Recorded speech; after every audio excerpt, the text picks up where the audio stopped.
next example, they just want to show us what happens when b is negative and c is positive. Well, if you remember from that hint in that table, it said when b is negative and c is positive, both our numbers have to be negative. So we know this is going to be x minus something times the quantity of x minus something.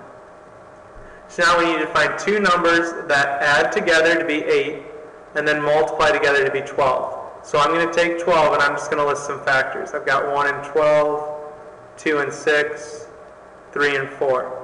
Hopefully you can see which set of factors it's going to be. 1 plus 12 would give me 13, which isn't what I want. 2 plus 6 will give me 8 though, so I'm going to do x minus 2, x minus 6. Okay, if you wanted to, you could switch the order. It could be x minus 6, x minus 2, that doesn't matter. Okay, big idea though is just you got to find two numbers that add to be your middle term, so 2 plus 6 gives me 8, multiply together to give me my last term, 12.